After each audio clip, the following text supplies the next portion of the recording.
So I'm going to talk about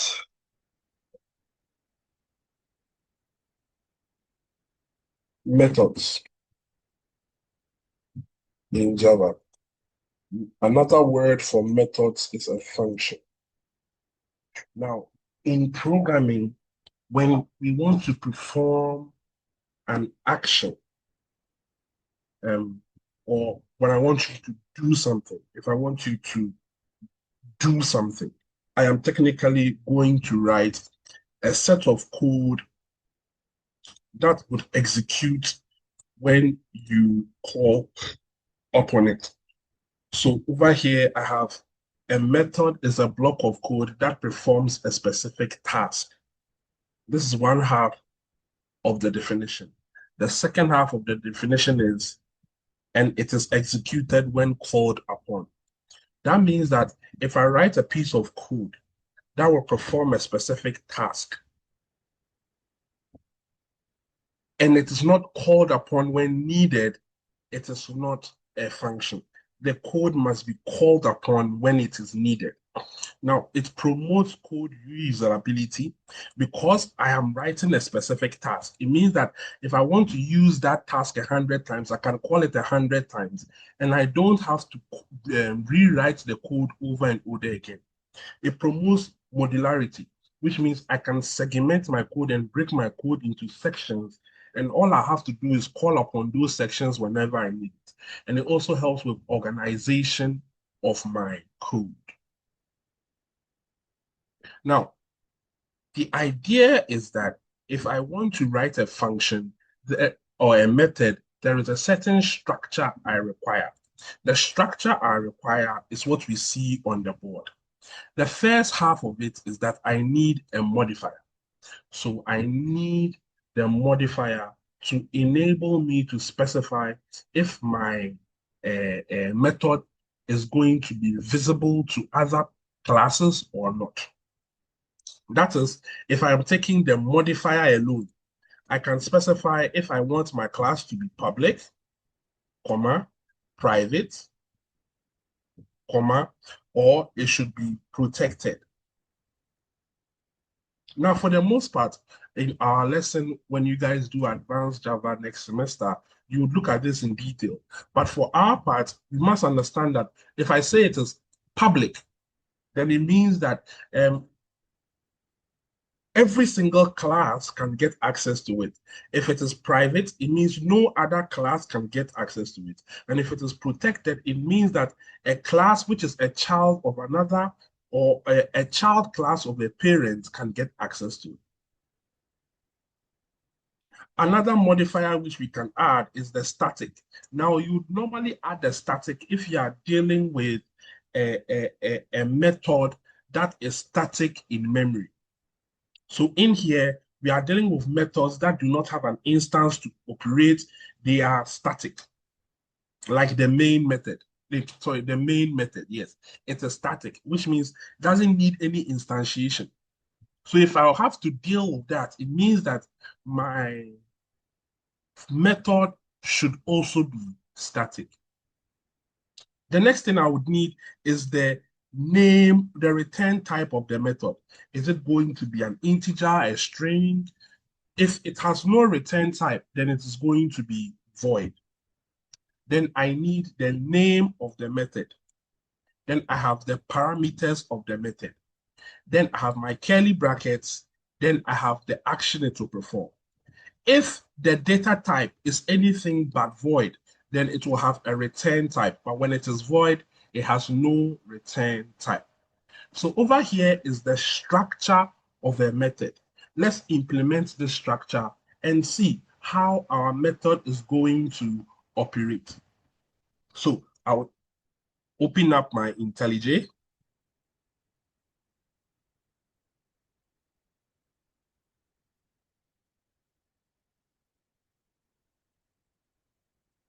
And then in here, in the IntelliJ, I will start creating my methods.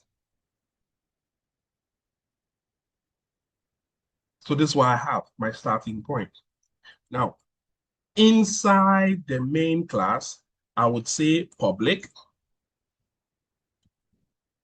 I would say static because it would be operating in the static and it is in the same location, so it has to be static too. And then I would say this should have a return type of integer. And the name of it is going to be called add numbers. And then in here, I will have my parameters. My parameters is a window that you would use to pass things from one place to the other. In other words, let's say that I have, let's say I have this. I have a box over here, and I have another box over here. Now, this box over here, let me make this box here green so that we have two different boxes. Now, these two boxes over here are worlds on their own.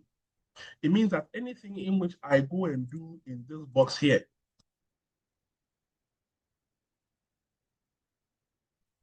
let me use another color for that. Let's say pink. This box here knows nothing about it. Anything in which I also go and do in this box here, this box here knows nothing about it. Just so that I stop saying this box here, let me come in here and let me call this box A.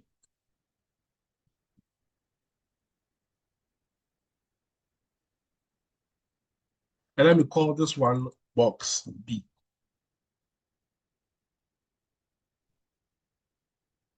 Now, if I want to send information from this box to this box, it is not possible. I can't do that. Why can't I do that? This box is a world on its own. This box is also a world on its own. I can't transfer information just like that. So I need a window. So I'm going to create a window here.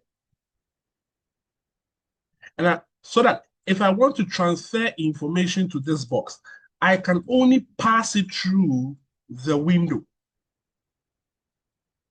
The window is the parameter. The parameter allows you to send information from the outside into the function.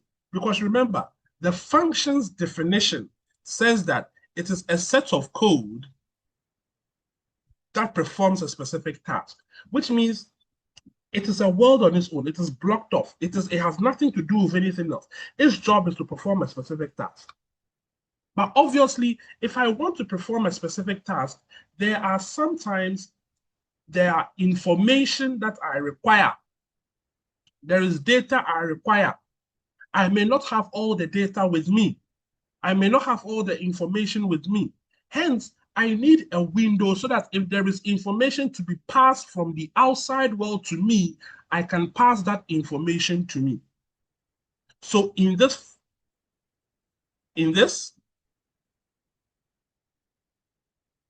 I'm going to say integer number, comma, I'm going to say, let me say integer A, comma, and let me say integer B. That means that the information I'm passing to this would be saved in integer A, and the information I'm passing to this would be saved in integer B. Now, because of this int here, it means that there has to be a return type. And the return type has to be of the data type integer. So in here, I can say A plus B. And why is this acceptable? It's acceptable because this is an integer and this is an integer. So when they add together, the answer would be an integer. Hence, this is acceptable. What does return type mean? It means that when this function here is done doing what it has to do,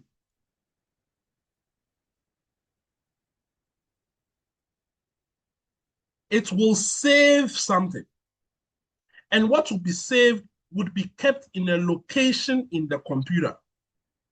Now, because it's going to be kept in a location in the computer has to know what data type is the thing going to be saved as. Now, if I don't want to save anything, then it means here I have to change it to void, which means that the application I'm writing will not save anything when it is done running. But if I put int here, it means that when it is done running, it will save onto itself an integer.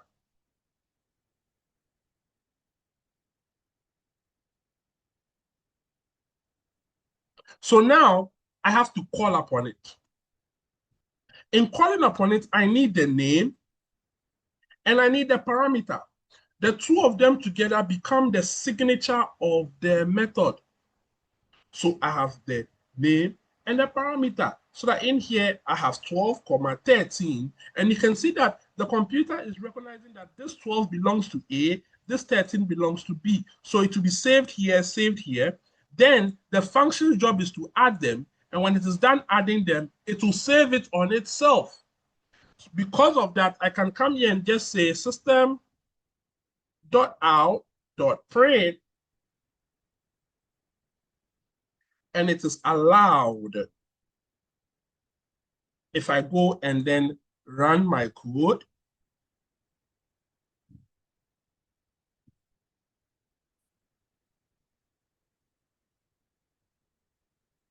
one second, what's going on?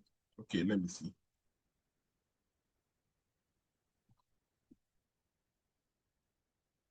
If I go and run my code,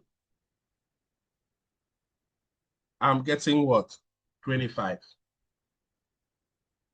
Now, if I go and make a change to this, for example, I come and I say public, remember static, because I'm in the main method class. And then the name I'm going to give it is going to be void, and it's going to be add. And here I'm just going to say num, because the name should not match. And I'm also going to say int a, comma, int what? B.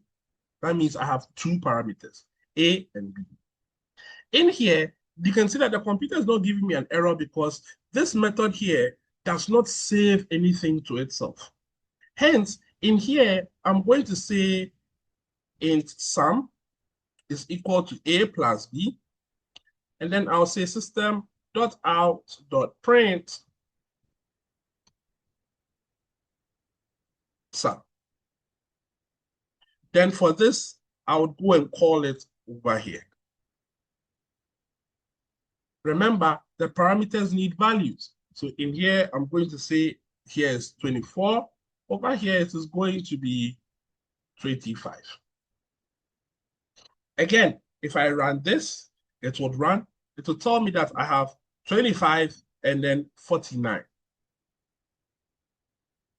So these are examples of methods. I can go further. For example, I want to write a program that maybe a name is involved. So in here, I'm going to go public again. I'm going to go static again. I'm going to go string, and I'm going to say name. And then in here, I'm going to say string, and I'm going to put in the person's name over here. So that in here, I would say system.out.print. And then in here, I'm going to say welcome. And then I'm going to add the person's name. Now, to call it, I'll just come to the top and say name. And in here, the person is called John. I'm done. Over here, let me add an ln here so that it goes to a new line. And then let me run this code. You'd see that it would say at the bottom, oh, I'm so sorry. Over here, I said the return type is string. So it means here, I can't do this. Or let me just make the return type void for now, just so that it matches what I'm doing here. Then we'll do another one with the string. So you can see, welcome, John, that and that. That means that if I have to introduce people to my page and I have a name, I can just put the name there and the welcome message will be done for me.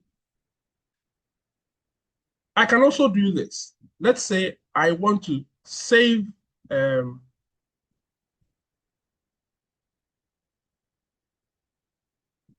name. The person has a first name and a last name, and I want to join the names together. I'll just say public, static, string, and then here I'm going to say full name. Here I have string, F name, comma, string, L name. I'm going to return the person's F name plus the person's L name. And so that they are not together, I'll also add a space. Wonderful. So that if I come here, instead of me showing John, I'll tell the computer that I want you to show full name into brackets, John, comma, Thompson. You can see that I'm not getting an error because the computer knows that when this thing runs, it will save something. The thing it will save is going to be of data type string. The computer also knows that name only takes one thing, which is of data type string. So that if I run this, the computer is going to run this first query over here, join them together, go and give it to name, and then display welcome John Thompson.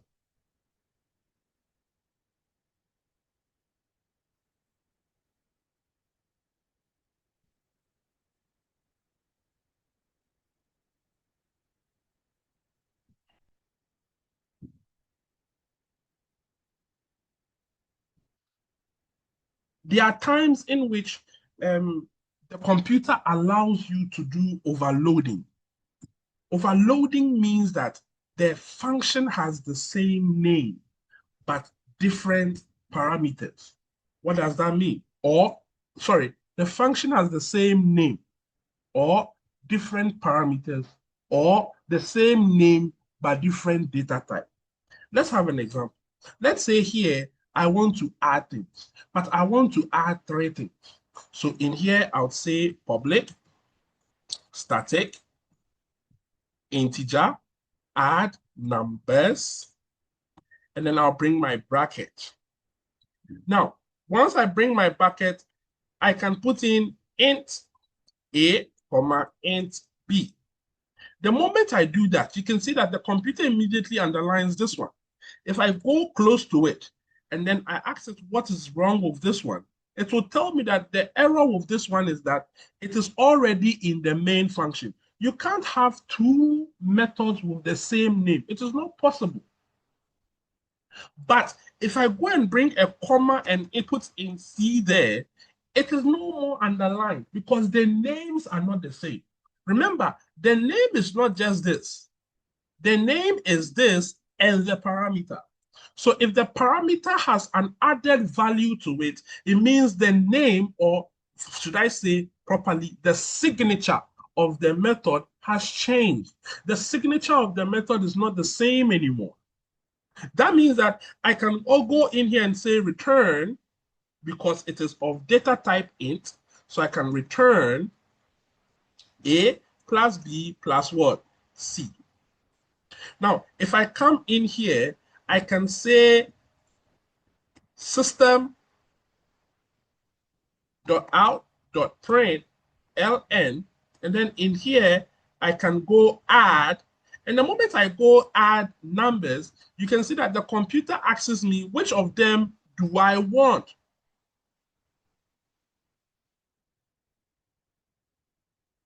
Do I want the one in which I am adding this, that, or I want the one in which there is a third thing there that I am adding?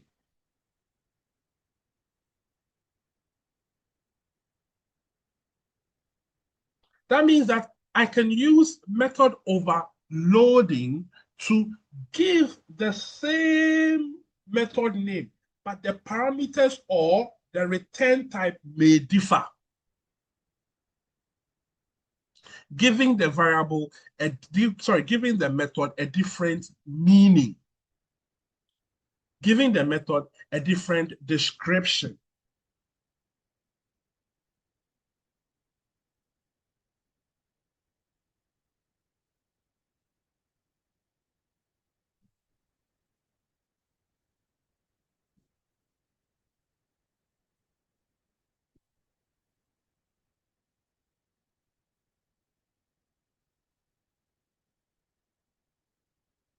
Is that clear? Now, in here, after doing all of this, let's see if I can break some things down. If I can create something with this.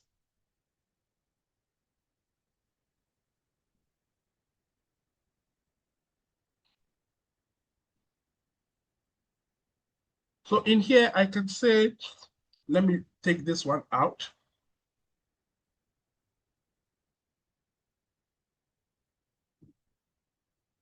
Oh, sorry, I also took the main method out. And I'm going to write a program to calculate the grades of a student, like a grade calculator.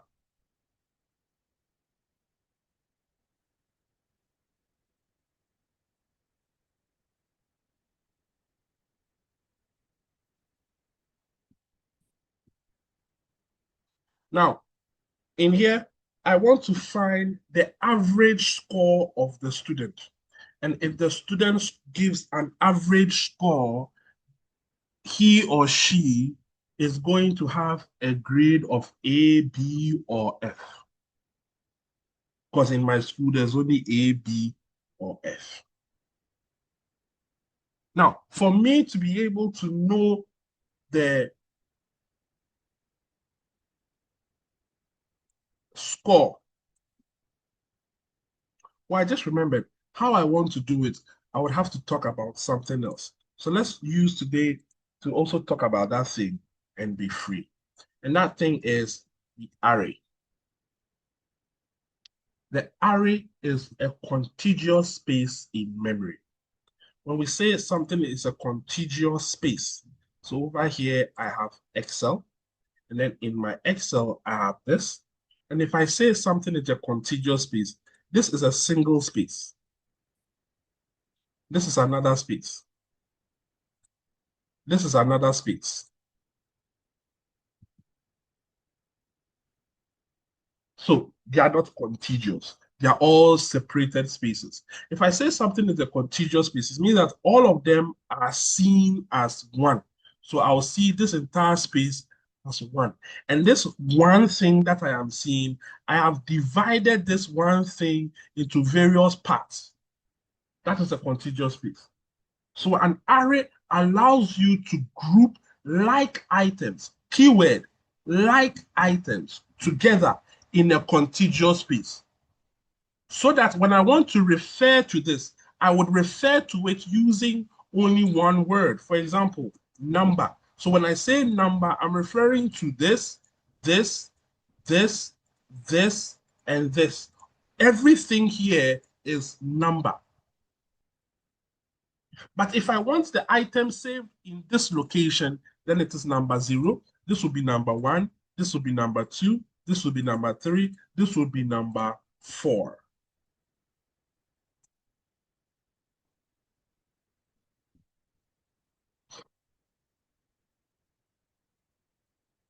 That means that if I have an array, even though it saves everything in a contiguous space and it is recognized as one item, the items in the array are stored from 0 till the last number. That means that if I have an array that is storing 10 things, the last number is 10 minus 1, which would be 9. Because if I'm counting if I'm counting 10 things and I'm starting at 0, I have 0, 1, 2, 3, 4, 5, 6, 7, 8, 9. That gives me 10 things. So if you are given an array, technically you know the starting point of the array and the ending point of an array. If you are given an array, you would know the starting point of the array and the ending point of the array. The starting point of the array is always going to be 0, and the ending point of the array is always going to be the length of the array minus 1. How then will I write an array in Java? If I have to declare an array in Java, how will I declare an array in Java? I will first of all declare an array in Java by stating the data type of the array, bringing the square brackets, and then bringing the array name.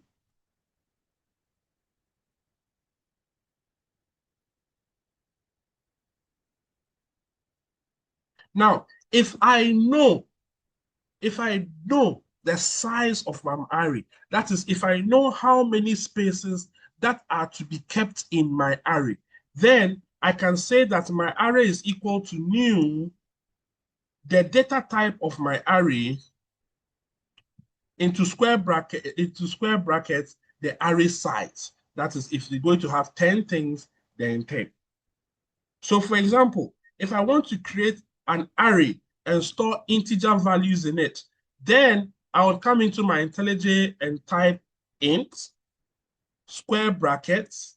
The name of my array is going to be score, and it is going to be equal to new in square bracket, and then in the square bracket, I'll put there what? 10. That means that I've created 10 different spaces. And remember, my first space is going to be 0, and my last space is going to be 9. If I have the scenario where I know the elements I want to put in my array, for example, I have int, square bracket, mark is equal to new int, and I do this, this is when I know that, oh, I am doing something and I need 12 different spaces, so I have to create 12 spaces. But let's say I already know what items are going to be in my 12 spaces. Then I'll bring my curly brackets and a semicolon at the end. And in here, I'll just state the items that would be inside my array. Like this.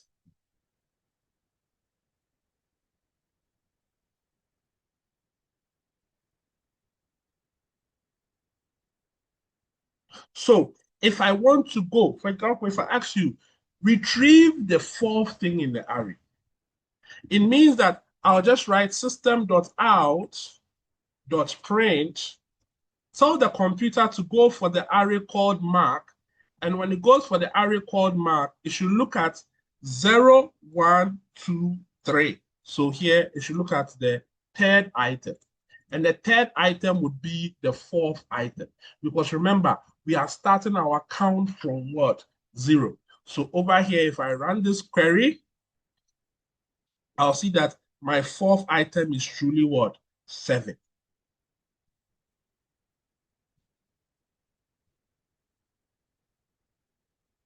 I can do the same too for strings. So I can say string, square bracket, names, and then in here, I'll put my names over here, like Alice, comma, Bob, comma, and let's see, Eric.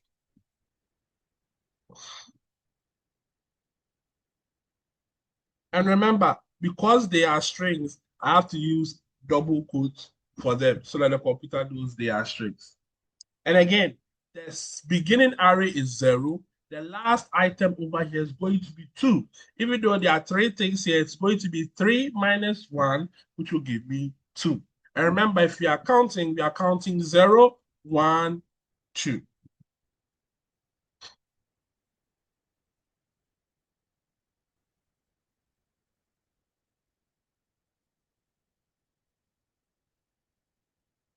There are times in which you want your array to be two-dimensional. That is, you would have an array in an array. So, for example, if I have something like this,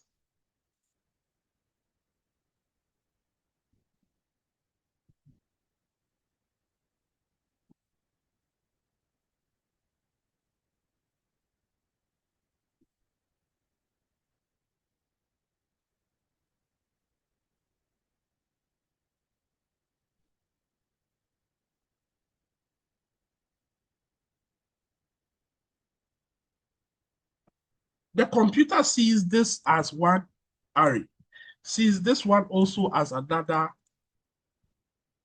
array, and sees this one also as another array.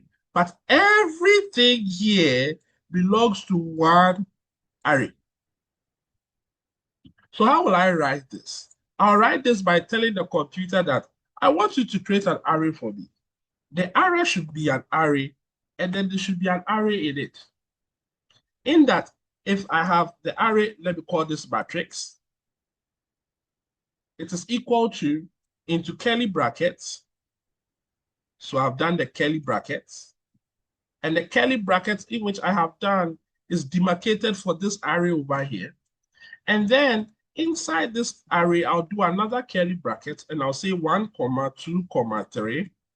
And then over here, I'll bring a comma here. Then I'll say 4, 5, 6. Then I'll do another comma here. Then I'll do 7, 8, 9. So you can see that with this, I have an array, and then inside the array, I have this, that, and that. Now, the question is that when I'm looking at an array like this, how do I access the information?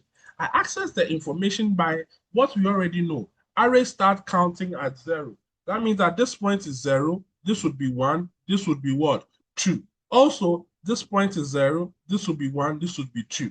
The one over here stands for the array that is outside, which means that over here I have 0, 1, 2. Then in here, I'll have 0, 1, 2. That means that if I'm looking for the 2 over here, it is matrix square bracket 0, because this is my 0 array. And then I'll have another square bracket for the 2 over here, which is inside it, and it is number 1. So because it is 0, 1. So let's see if we run this, it would give us our answer. And of course, it would give us our answer because it's our array.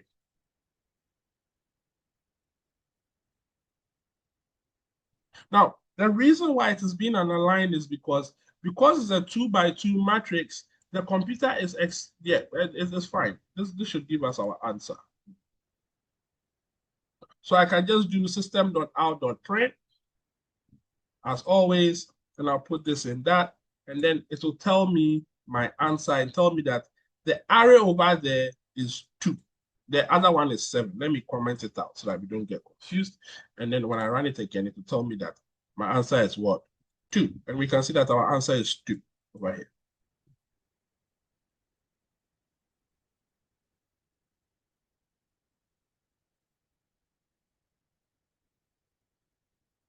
Today, I just wanted to use this time to explain arrays and functions briefly so that when we meet together in class, we can have a better understanding of it.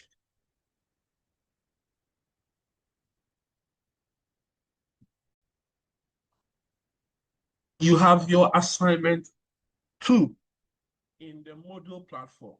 From here, go to your Moodle platform and do the assignment 2. It will end today at 6 o'clock p.m. Thank you.